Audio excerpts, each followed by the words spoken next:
Hey guys, welcome to my channel. I am RJ. मैं फिर से आपके लिए एक नई औषधि, नया घरेलू नुस्खा लेकर आई हूँ।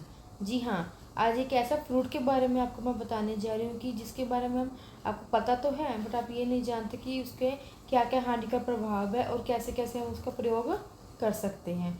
जी हाँ, मैं बात कर रही हूँ अनानास की, मतलब पाइनएप्पल की। हम पाइनएप्पल के बारे में पढ़ेंगे पहले।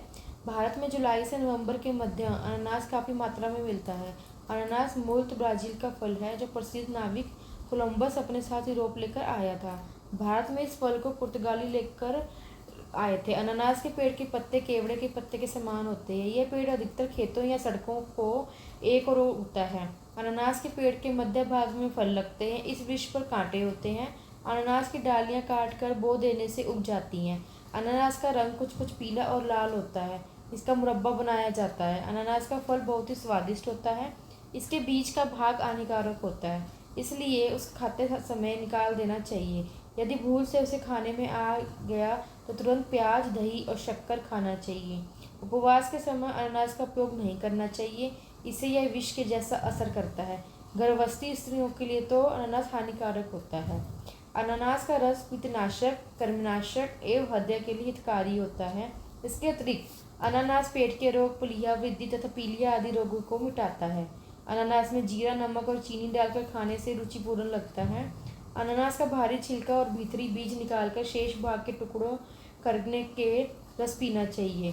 अनानास के रस में कैलोरीन होता है, जो मूत्राशय को उत्तेजित एवं गति देता है। वे विषैले और निर्देशक पदार्थों से बाहर निकलता है। शरीर पर सूजन हो जाने की स्थिति में भी ये लाभ करता है। अनानास का रस गले तथा मुंह के जीवना कुंजने या रोगों में प्रभावशाली सिद्ध होता है। अनानास के रस में सिद्ध बैमिलियम नामक एंजाइम्स मानव शरीर के पाचक रस पेप्सिन के समान होता है। यह एंजाइम पाचन प्रक्रिया को सुचारू बनाता है। अब ये तो हमने पढ़े थे इसके गुण, इसका परिचय। अब हम आपको बताने जा रही हूँ उसके हानिकारक प्रभाव। अनानास खाली पेट ना खाएं। खाली पेट खाने से यह विष के समान हानि पहुंचाता है। गर्भवती स्त्रियों को अनानास का प्रयोग नहीं करना चाहिए। अधिक मात्रा में इसके सेवन करने से ये गर्भपात सिद्ध होता है। अनानास के फल के बीज का सख्त हिस्सा निकाल देना चाहिए, क्योंकि ये हानिकारक होता है। अब इसके कोई भी गलती से अगर अनानास खा ले और उसके हानि प्रभाव शुरू हो जाए, तो उस केस में, उस स्थिति में हमें इसका हानिकारक प्रभाव को कैसे ख़त्म करना चाहिए। हमें क्या करना चाहिए? नींबू का रस, चीनी, अदरक का रस अनानास के दुष्प्रभावों को शांत करता है। इस स्थिति में हमें या तो नींबू का रस या चीनी या अदरक का रस पीना चाहिए, जिससे कि पाइनएप्पल के हानिकारक प्रभाव नष्ट हो जाते हैं। अनानास कच्चा होने पर हरे रंग का होता है, तो पकने के समय आने पर हरे रंग में भूरे रंग के छींटे दिखने लगते हैं। पके फलों का रंग लालिमा लिए हुए पीला होता है। अनानास खाने में खट्टा और मीठा होता है। अनानास की प्रकृति शीतल होती है। अनानास की तुलना सेब से की जाती है।